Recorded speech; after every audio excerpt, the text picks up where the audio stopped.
Puff Daddy, Diddy, Sean Combs, Brother Love, whatever y'all want to call him these days. Y'all boy foul, and y'all know he's foul. It's not about how much Bible chapter and verse you know. It's about how much Bible you willing to obey. Pre-Preacher Boy, Inc. Now, just like R. Kelly, folk knew all about Puff Daddy's crazy parties and suspectish behavior since the 90s. That's why a lot of us, when we heard about this whole Cassie situation, we wasn't at all surprised. Cassie is suing, your boy Brother Love for all the mess he allegedly subjected her to. Now, heck, the only thing I'm really surprised at this point is, why did it take so long? Listen, we all only can speculate or assume or even imagine all the stuff your boy Puffy subjected Cassie to. And I'm sure she witnessed a lot of his suspectish behavior. Hey, I like when you scrambling and scraping for shit. No, I got like that. Shit. I'll be practicing. I got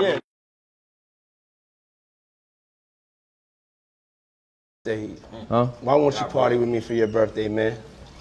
We partied for my birthday before. You came to my party. No, but me and you ain't never really party, you know what I'm saying? Eyes.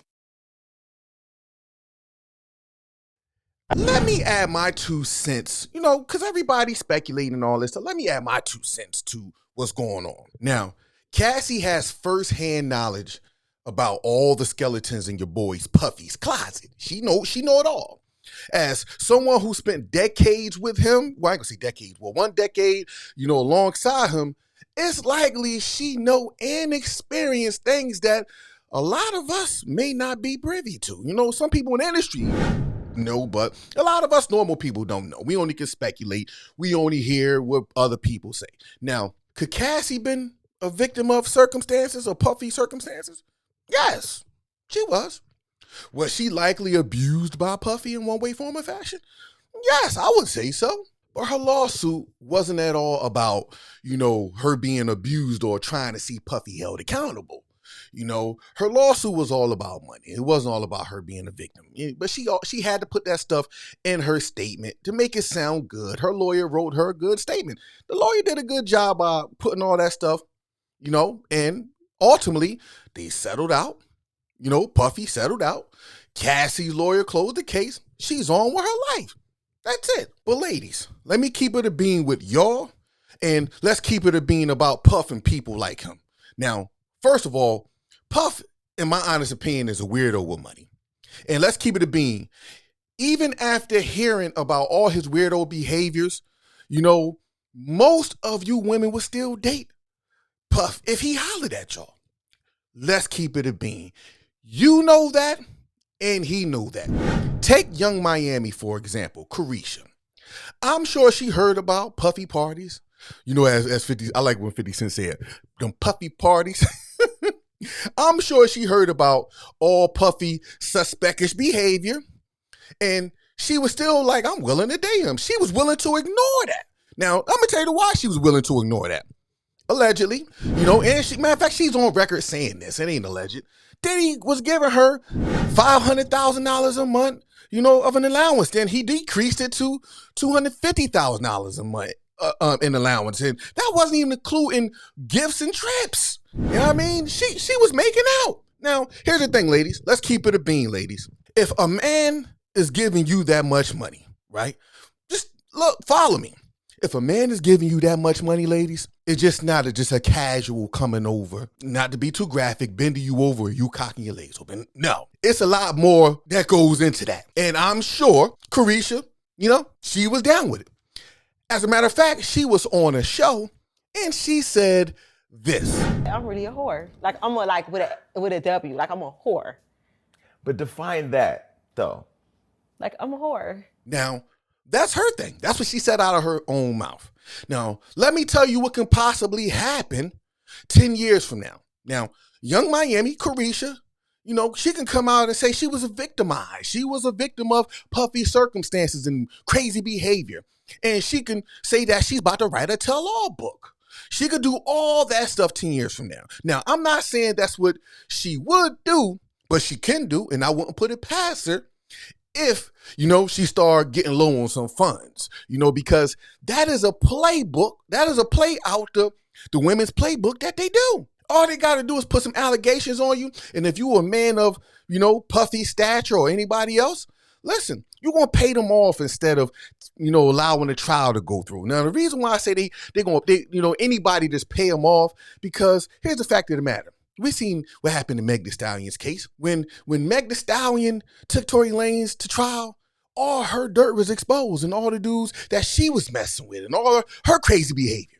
Listen, even if Puff is guilty, if he take this to trial, they gonna prowl in dirt that he probably didn't want everyone exposed. That's just how it goes. So that's the reason why they pay him off. It's not the fact that he's guilty, because we all know he's probably guilty, but he just don't want them prying and other stuff.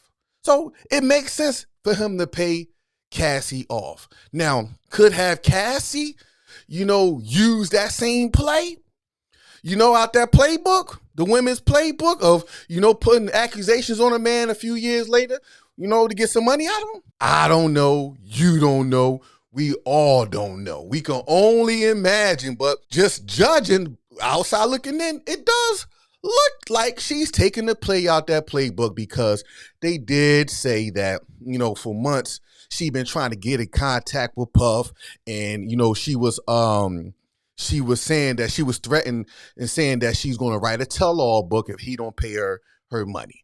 Now, whatever, if it was money for her being an artist, or her trying to, manipulate him or try to bribe him, we don't know.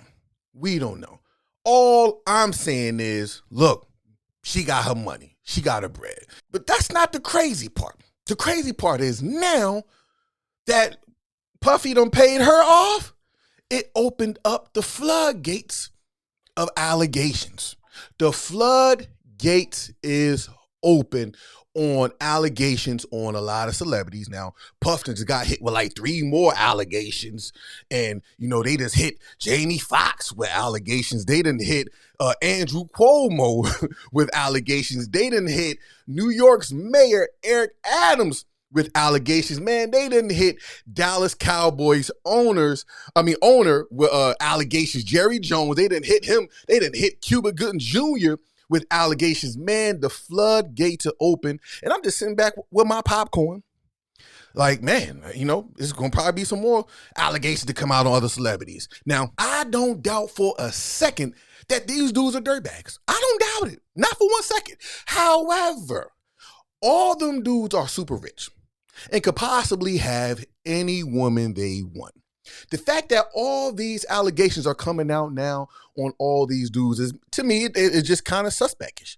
It is. But then again, I am not surprised. And the reason why I'm not surprised, because we all know a lot of strange things go on behind the scenes in them hills of Hollywood. We know that. We know Hollywood has always been on some suspectish stuff. So it doesn't surprise me. But in as much as those rich guys are sickos and predators and all the other stuff, so are the women who subject themselves to those same dudes. They don't get a pass. I don't believe that those women is oblivious to what they are getting into when it comes to those guys. I don't believe it at all. I don't believe that they don't. I don't believe that they coming into those situations thinking that they done hit a lick, or he's gonna possibly wifey her. I don't think that these women believe that. I believe that they know what they're getting into. I believe most of these chicks know what's up. They do. Cause some of them been truly victimized. Yes, but for the most part, a lot of them playing the game in as much as those guys is playing the game. Real rap. Look, before they got in bed with these guys, I mean, literally, they been at some of them parties. We hear this stuff on all over social media, what goes on at some of these parties. Come on. That's what I'm saying. I don't believe a lot of them are victims. I believe, they probably bit off more than they could chew. Now they can't tolerate it. But that man done already gave you all that money. He done took you on these big trips and yachts and all that stuff. He like Carisha, Diddy was giving her $500,000, which, come on, y'all. I ain't even gonna get back into that. But listen here. Scripture says, what profits a man to gain the whole world but lose his soul? Those dudes are soulless. They're heartless. And the only thing that make them feel alive is their wealth. Period. And their wealth opens up the door for them to do all type of evil stuff and crazy stuff and subject women to some crazy stuff. But in as much as those dudes are evil, those women are evil because they subject themselves to the men. The same money that them men is using to weaponize against women is the same money that the women are receiving and is willing to be subjected to those men. So they are part of the same agenda because it's all about the money. That's it. But yeah, man, that's all I got to say on this topic. Let me know what y'all think about it. It's your boy, Reese Johnson. This is the Gutta And Saved podcast. Do something for the podcast today and go to our merch store, gasmerch.com. We got this dope hoodie that I got on right now, Saint Depot. And on the back, we got the property of Vintage Saint on the back. Dope hoodie. You know what I mean? Go show some love. And I catch y'all on the next one, man.